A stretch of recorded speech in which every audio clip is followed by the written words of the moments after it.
হঠাৎ এক ছেলের পা পিছলে যায় আর সে সোজা একটি পুরনো কুয়োর মধ্যে পড়ে যায়। প্রথমে তার মনে হয়েছিল নিচে শুধু পানি আছে, কিন্তু কয়েক সেকেন্ড পর পানির স্তর কমতে শুরু করে।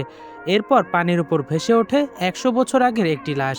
লাশটি ছিল একটি সুন্দরী নারীর। ছেলেটি বিস্ময়ে হতবাক হয়ে যায়। সে লাশটিকে উপরে তুলতে যাচ্ছিল। এমন সময় তার চোখ পড়ে নারীর পায়ের দিকে। দেখে তার দুই পা পরিষ্কারভাবে কেটে ফেলা হয়েছে। এই দৃশ্য দেখে সে ভয়ে স্তব্ধ হয়ে যায়।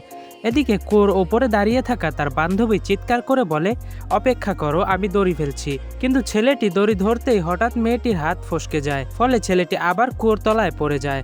ঠিক তখনই কুয়োর এক কোণ থেকে ভেসে আসে এক নারীর খুব ধীর ভয়ঙ্কর কণ্ঠস্বর, এখানে নিচে এসো। ছেলেটি আতঙ্কিত হয়ে পড়ে। সে কোমর থেকে একটি পিস্তল বের করে ধীরে ধীরে কুয়োর ঢাকনার দিকে এগোতে থাকে এবং সেটি খুলতে শুরু করে। কিন্তু ঢাকনা খুলতেই সামনে যা দেখলো তা দেখে সে সেখানেই জমে গেল। তো এর পরবর্তী পার্টের জন্য ভিডিওতে লাইক করে চ্যানেলটি সাবস্ক্রাইব করুন।